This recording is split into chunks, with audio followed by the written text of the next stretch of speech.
150 वर्ष पूर्ण करणाऱ्या चिपळूण नगरपालिकेच्या नवीन इमारतीसाठी आमदार शेखर निकम यांचा पाठपुरावा आणि राज्याचे उद्योगमंत्री आणि रत्नागिरी जिल्ह्याचे पालकमंत्री उदय सामंत यांचे प्रयत्न यामुळे नगर विकास विभागाने 11 कोटी रुपयांचा निधी मंजूर केला आहे। त्याचा GR पालकमंत्री उदय सामंत यांनी चिपळूणच्या नगराध्यक्षांच्या हाती सुपूर्द केलेला आहे।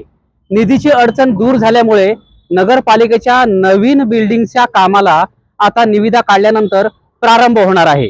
तत्पूर्वी आपण आज आहोत नगरपालिकेच्या प्रिमाइसेस मध्ये आणि ह्या नगरपालिकेला 150 वर्ष पूर्ण झालेली आहेत।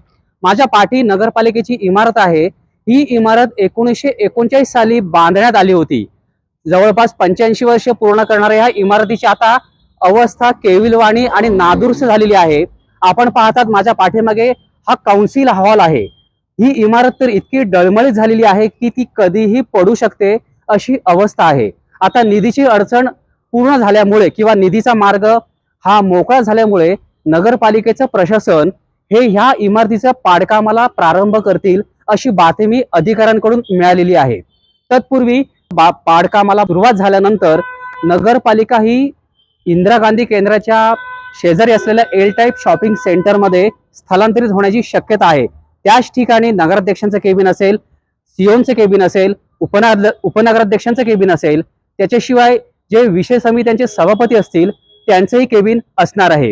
ही आपण जी पाहता इमारत त्या ठिकाणी G+3 या पद्धतीने बांधकाम होणार आहे आणि वर्षभरामध्ये हे बांधकाम होईल असा अंदाज वर्तवला जातोय।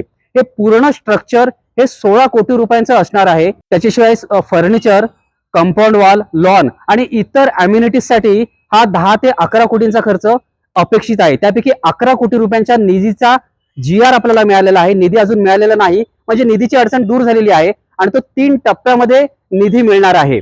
आता थोड्याच दिवसानंतर या पाडकामाला प्रारंभ होणार आहे आणि नंतर नगरपालिकेची इमारत ही एल टाईप शॉपिंग सेंटर मध्ये स्थलांतरित होणार आहे। कॅमेरामॅन अक्षय भागडेसह सुनील साळवी, सागर वेव, चिपळूण।